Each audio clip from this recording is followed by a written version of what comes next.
Olá, amantes dos motores a diesel. Faz tempo que não aparece a luzinha aqui, né? Faz tempo que não tem esses vídeos mais técnicos, né? Pessoal, hoje nós vamos falar sobre durabilidade de motor, né? O que faz um motor durar mais do que outros, né? Isso aí é um assunto que tanto serve para o pessoal da manutenção. Claro que os mecânicos gostam de motor quebrador, né? E gostam de motorista que opere de maneira errada para o motor quebrar, né? Não só o motor, mas todo o conjunto, né? Mas vamos lá, conhecer de motor é uma coisa importante tanto para quem gosta de manutenção quanto para o condutor. Então é interessante que você fique nesse vídeo aí, né? Conhecimento nunca demais e gratuitamente é difícil quem conta a real. Pessoal, durabilidade de motor, nossa, você vai ver muita coisa na internet, né? Você vai ver muita gente patrocinado. Patrocinado porque não é, o patrocínio sou eu, entendeu? Pessoal, patrocinado e vai lá, o cara dizer que trocar o óleo corretamente, filtro, vai garantir uma durabilidade eterna, né? Aquelas historinhas e tal. O óleo sintético, o óleo isso, o óleo aquilo, o óleo aquele outro, tá? Pessoal, antes de mais nada, vamos destacar que os motores evoluíram muito na questão dos materiais de construção e processos de fabricação, certo? Desde a usinagem até todas as ligas metálicas usaram, elas evoluíram muito. Então, os materiais, vamos botar aqui, e processos, eles evoluíram. Então você tem hoje motores menores que duram mais do que motores antigos, tá? Por quê? Na verdade, quando eles modificam o material, geralmente eles diminuem a quantidade de material para tornar mais leve, para tornar mais barato, certo? Então, o ideal seria nós termos os materiais de hoje em dia com as medidas antigas, né? Mas não é assim, certo? Em outro lado, existem nos processos de fabricação, nos projetos, vícios. Defeitos ocultos, defeitos que acabam, vamos dizer, dando defeito sempre aquele, tal motor tem propensão a vazar água, a vazar óleo, a descer camisa, a rodar bronzina, a fundir. Então, são inúmeros as propensões que alguns motores têm. Mas, de maneira geral, todos os motores quebram. Não tem motor indestrutível, tá? Tem gente que diz, mas tal motor tem predisposição a quebrar virabrequim. Não, você vai numa retífica, você vai ver Scania, Volvo, Mercedes, MWM, Cummins. Em algumas circunstâncias quebrou virabrequim. O tal motor é queimador de junta. Gente, você vai lá num fabricante de junta, você vai talvez, esse aqui vende mais ou vende menos, mas todo ele vai lá e ter problema de queimar junta. Então, alguns mais, alguns mesmo, alguns famosos com erros bem gritantes, mas no geral todo motor quebra todas as peças, tá? Então, mais um comparativo que eu quero fazer é da durabilidade do mesmo motor em circunstâncias diferentes, tá? Então, materiais e vícios vão dar uma direção de motores diferentes, certo? Mesmo, claro, que você tem ainda a variante de um motor pode ter vindo de fábrica com um defeito de fabricação, uma trinca oculta num virabrequim que vai dar problema 10, 20 anos depois da sua fabricação, certo? Bom, vamos lá. Mas dentro de um mesmo linha de motor, de um comparativo, de um mesmo projeto, nós podemos ter o quê? Qual é aí? O pessoal sempre pensa, vamos lá. Eu vou colocar aqui já. Troca de óleo e filtro. Tem gente que quando troca o óleo e o filtro, tem gente que troca antes da quilometragem especificada. Vamos colocar aqui, óleo. Lubrificante, tá? Não, É para 10, manda trocar com 10 mil quilômetros, eu já troco com 5 mil quilômetros, coloco o melhor óleo do planeta, com todos os aditivos, e aí o meu motor vai durar um monte. Não necessariamente, tá? Tem aquele cara que você vê lá, relaxado, troca óleo lá uma vez na outra, e o motor dele dura um monte, cara. Tá? Não estou dizendo que trocar o óleo é errado, mas tem muito mistério consumista aqui na troca de óleo. Coloque o óleo tal que esse aqui é maravilhoso. Existe diferença entre óleos? Existe. Eu mesmo tenho alguns óleos que eu usei que eles tendem a baixar óleo. Tem outros que não. Mesmo motor, você coloca uma marca de óleo, ele baixa óleo e coloca outra marca, não baixa. Tá? Não vou citar nenhum porque ninguém me patrocinou nem nada. E mesmo assim, que tivesse patrocinado, teria que ter um resultado honesto aqui, tá? Então, troca de óleo é interessante? Sim, mas não. Porque aqui tem muito mistério. Tem gente até que diz que o fato de você colocar lá o filtro cheio de óleo ou vazio dá mudança na durabilidade. É mito, não dá mudança na durabilidade. Na hora que você dá partida ali, o óleo enche o filtro e deu, ficou 2 segundos sem, tá? Tem motor até que não dá, que é de ponta cabeça o filtro. Isso, o cinegrafista tem motor que o filtro é de ponta cabeça, não tem nem como você colocar cheio. Então isso é mito, tá? Não vou entrar na questão também de, o aditivo tal faz toda a diferença. Não, pessoal, troca de óleo é interessante, mas não é tão fundamental quanto o comércio diz, tá? Não é, isso aqui não é o ponto crítico da durabilidade do motor.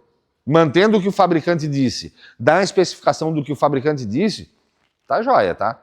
Precisa trocar com a metade se é com 10 mil quilômetros, não precisa trocar com 5 não, tá jogando dinheiro fora, tá? Tem até gente que diz, o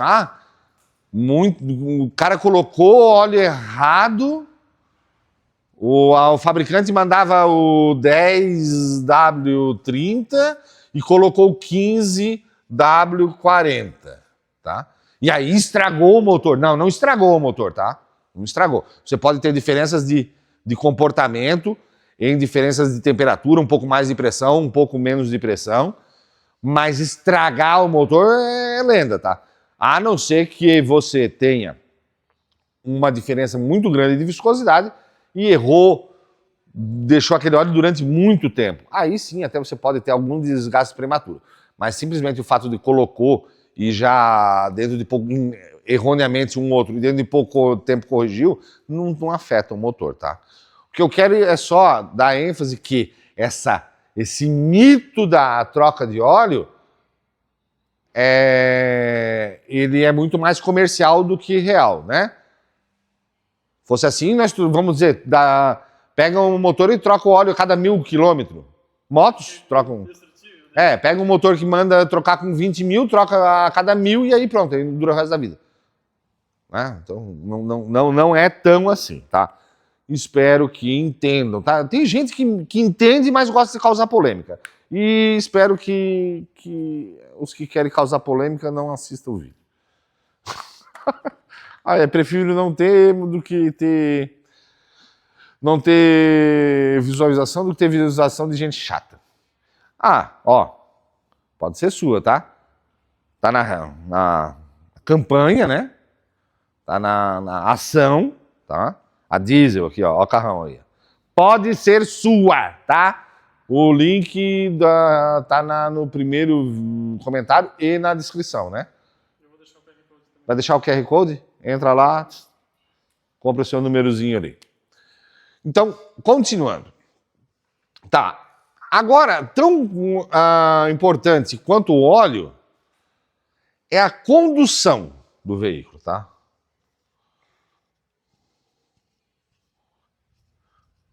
Condução é para você se dizer, cinegrafista? Né? Condução. A condução do veículo, ela é, vamos dizer, muito, mas muito importante. Tá? Excesso de rotação, baixa rotação, uso vamos dizer, em tempo prolongado em algumas circunstâncias que forçam muito o motor, vão dar resultado na durabilidade. O que eu quero dizer como condução? Pessoal, rotação certa. Tem gente que tem, vamos dizer, condução por baixa rotação. Acha que se eu botar uma baixa rotação, o motor gira pouco, logo ele se desgasta pouco. O pessoal chamava antigamente de apanhar, né? Deixar o motor apanhando. É o arraste, né? Então, o arraste, ele é prejudicial para o motor. Aquele motor fazendo aquela força trêmula, ele é prejudicial para o motor. Mesmo que, aparentemente, teoricamente, baixa rotação, baixo consumo, baixo desgaste. Não. As peças estão sob fortíssima carga, sob vibração. Não só o motor, quanto o câmbio, quanto o diferencial, o trem de força, todo sofre, tá? Então, a rotação ideal na condução, ela é primordial para durabilidade, tá? Pessoal, rotação, ela varia muito, depende da construção do motor. Se você não sabe o que é motor subquadrado, quadrado e superquadrado, tem vídeo no canal que você pode saber o que é isso. Por quê? Motores subquadrado têm mais torque e menos potência. Eles têm mais torque e força em baixa rotação. Quadrados em média rotação e superquadrado em alta rotação. Então a rotação que é boa para um motor, às vezes é prejudicial para o outro. O que é alta rotação para um motor, às vezes é baixa rotação para outro. E assim, sucessivamente, depende do projeto. Na verdade, quem conhece bem de motor consegue identificar isso pelo ouvido, pelo tremor, a troca de marcha de cada motor, ela vem naturalmente quando você conhece bem de motor. Quando você não conhece bem de motor, geralmente você pode usar o auxílio de um conta-giro, que nem sempre tem as faixas bem distribuídas, tá? Os fabricantes não eram muito criteriosos em faixas de rotação, tá? Mas aí, se você não sabe disso, você pode ir no manual do motor e ver a faixa de torque e a faixa de potência, certo? E aí, dali você criar uma conduta adequada para o motor, certo? Dá pra sentir, tipo, ali no diesel, né? Na F1000, ele começa a gritar lá por 1.700, 2.000, né? Isso. E, tipo, no carro, a gasolina lá por 3, 4.000, né? Ele começa Isso, o cinegrafista agora já está conseguindo identificar pelo ouvido o que o motor precisa, qual a faixa que o motor roda bem. O cinegrafista, nós aqui temos um exemplo bom. O cinegrafista, vamos lá, vamos exemplificar. Este 142 utiliza um motor diesel V8. As trocas de marcha deles para você trocar de marcha, idealmente, em torno de 1.500 RPM. Tá? Pode ser um pouco mais, pode ser um pouco menos, depende da ocasião. Por média, em 1.500 você faz uma troca de marcha de maneira satisfatória. Vamos dizer no plano, né? F1000. F1000 é motor MWM X10, 4 cilindros a diesel. Você faz uma troca em torno de 2.000 RPM. Tá? Então você já tem 500 RPM a mais. Aqui, 2.000 RPM é rotação alta.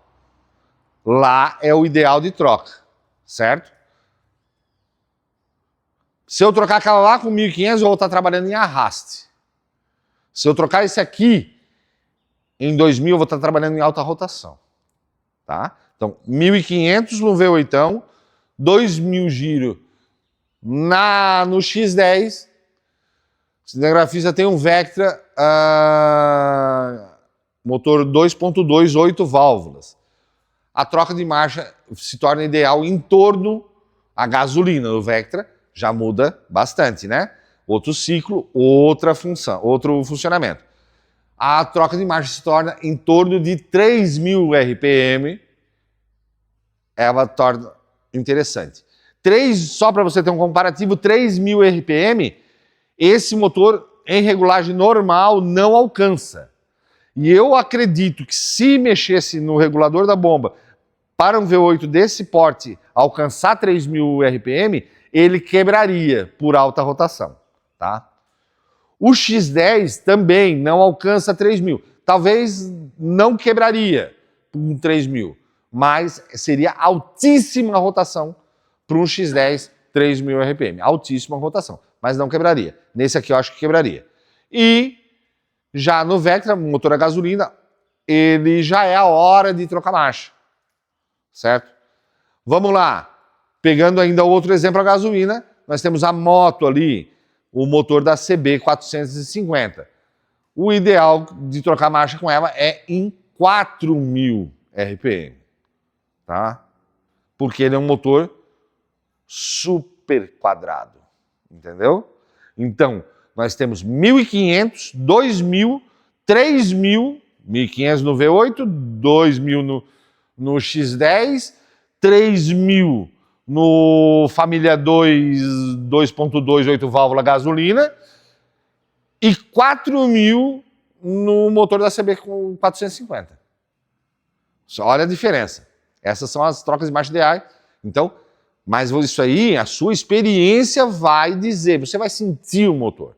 Para quem não tem essa habilidade, vai ter que alguém ensinar a tocada. Porque antigamente, ô cinegrafista, você não saía assim, viajar assim, eu sou motorista, tirei carteira, sai viajar. Não, você tinha que sair com um motorista mais antigo, que vai te ensinar a tocada certa do motor, vai te ensinar a subir serra, vai te ensinar a descer serra, entendeu? Não é sair assim. Hoje em dia não, hoje em dia tudo mudou, né? Aí, então as pessoas às vezes não têm acesso a informações fáceis. E não tem ninguém que ensinou a escutar o motor, a entrar em intimidade com o motor, tá bom? Bom, vamos lá. Então a condução, ela é muito importante, tá? Falando ainda na condução, a durabilidade também ela está ligada à condução. Que sistema, em que terreno que você usa? Você usa só no plano? Você usa em terrenos acidentados?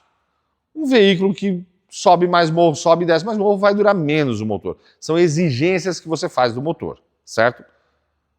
Pessoal, vamos partir agora para regulagem. Eu vou botar aqui do lado a regulagem. Regulagem. Porque a regulagem ela está muito indicada muito ligada com a condução, certo? Então você pega lá um motor, geralmente, tanto no tempo do bombado quanto hoje no injetado, o fabricante ele faz Antigamente a regulagem da bomba injetora ela era com dois pensamentos, dois focos: durabilidade do motor e economia de combustível. Hoje em dia, no bombado, ela às vezes tem mais um adicional, tem mais a emissão de poluente. Pessoal, quando você pega essa condução e você pega e abre uma bomba injetora, você pega e faz um remap do seu injetado, a condução vai estar super associada. Por quê? Se você abrir uma bomba injetora e anda com o pé embaixo direto, vai desgastar mais o motor, tá? Se você é prudente e sabe usar aquilo momentaneamente, na hora que se faz necessário, você vai ter pouca diferença de durabilidade. Certo? Você às vezes tem até economia de combustível. Mas tudo depende do tipo de condução. Então, antigamente os fabricantes faziam a regulagem em cima de evitar que os cupins de ferro destruíssem o motor. Certo? Pessoal, agora vamos lá. O tipo de uso dos motores. Você pode pegar assim, para quem não sabe, os ônibus rodoviários utilizam motores de cavalos mecânicos, tá? Então você vai pegar aí um ônibus rodoviário que vai pesar em torno de 19 toneladas, tá? Contra vamos dizer, um rodotrem aí, ou vamos falar um pouco dos mais antigos aí, conta uma carreta aí com 45 toneladas, tá? Não vamos nem chegar na parte aí dos rodotrens hoje de 74 toneladas. Vocês tinham o mesmo motor trabalhando com 19 toneladas e com 45 toneladas. Óbvio que aqui vai fazer mais força. Se você faz mais força, você tem mais desgaste. Então, isso aí é mais uma coisa óbvia. Só que, pessoal, agora nós vamos partir por uma coisa que é a grande sacada, tá? Tudo isso aqui que eu falei corresponde em média, são estudos, tá? Estudos, eu não venho para cá falar o achismo, tá? São estudos, né? Se eu tivesse aqui o emblema da MWM, ou com o casaquinho da Scania, ou dentro do laboratório de alguma coisa, daria mais credibilidade, mas isso aí são estudos que eu fiz, tá? Por anos e anos. Tudo isso aqui envolve aproximadamente 30% do desgaste do motor. Tá? Não só óleo, botei na mesma cor do óleo, toda essa 30% do desgaste. Tá, mas e aí? E o outro 70%? Agora eu vou ensinar vocês. Vocês vão ter que aprender a ligar e desligar o motor. Sabia? Sabia, cinegrafista? Não sabia. Os outros 70% é só saber ligar e desligar? Então, pessoal, 70%, aproximadamente 70% do desgaste do motor é por causa da partida frio. Partida frio é o que mais come o motor. Aí já vai vir mais uma vez o vendedorzão de óleo. Não, mas com o nosso óleo você tem uma partida frio sem desgaste, porque ele gruda lá e não sai da parede do pistão enquanto o motor está parado. Pessoal, não é isso aí que desgasta, tá? Para quem não conhece, todos os metais, todos os materiais, eles sofrem dilatação conforme a mudança de temperatura. Dilatação térmica. Isso tem desde o concreto, aço, tudo dilata e encolhe conforme a temperatura. Dentro do motor você tem materiais diferentes, peças móveis com folgas milimetradas, tá? E tem uma diferença de temperatura muito grande, porque você vai pegar um motor. Gente, um motor aí normal ali, vai trabalhar, vamos falar do só o classicismo. 80 graus na água no líquido de arrefecimento. 80, 90. Mas tem peça ali, 300 graus. Você acha quanto é que está a temperatura da cabeça de pistão? Temperatura no coletor de escape, temperatura no cabeçote, temperatura do óleo. Tudo. Aí vai para a parte de baixo. A parte de baixo já quase não esquenta. Temperatura do virabrequim. É muito quente? Não, não tem fogo em cima dele. Então, parte de cima, você tem fogo. Tá? Você tem água ali circulando para refrigerar. De que maneira ela está passando nas peças? Em que partes, em que peças? Ela passa só na camisa e nos cabeçotes. Tá? Então, o que acontece? Tem muita dilatação diferente. O motor ele é projetado, você acha que o engenheiro fez as folgas dele para quando ele está quente ou para quando ele está frio?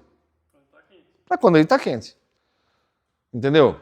Então a partida frio, ela está totalmente fora do projeto. Tá?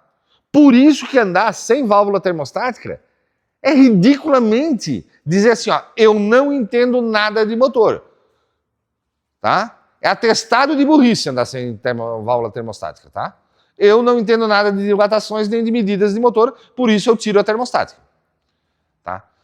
Uma descida de serra com um caminhão sem termostática, você está usando o freio motor, você está fazendo ele fazer força segurando, e na descida de serra, como não tem fogo, não tem explosão, a temperatura desce, a temperatura muito, tá? Então, pessoal, tá aí. 70% é na partida frio. Por isso que você vê uma discrepância tão grande na durabilidade dos caminhões rodoviários, veículos rodoviários, tá? Você pega aí motores rodoviários que fazem longas viagens, eles duram bem mais, às vezes fazendo mais força do que motores que rodam, vamos dizer, em serviços mais leves, mas tem um uso urbano. Você quer ver o que estraga bastante o motor? O uso urbano geralzão do pessoal, aquele que usa o carro para ir trabalhar. Ele dá a partida, sai da casa dele, 2, 3 quilômetros, 5 quilômetros é o trabalho dele, o motor nem aqueceu, mas já fez um trabalho, vai ficar o dia inteiro lá, ou vai ficar até meio-dia, ele vai vir almoçar em casa, e aí depois ele volta, e depois ele vem no final do dia, aí à noite ele vai no supermercado, ou vai fazer uma volta, alguma coisa. O motor dá 10 partidas no dia, com intervalo usado 15, 20 minutos por vez, e volta a esfriar todas as vezes. Aquilo ali é onde desgastam. Pessoal, você pode ver que motores dos automóveis aí, antigamente, aí, 100, 200 mil quilômetros, já tinha que fazer alguma troca de anéis, alguma troca de...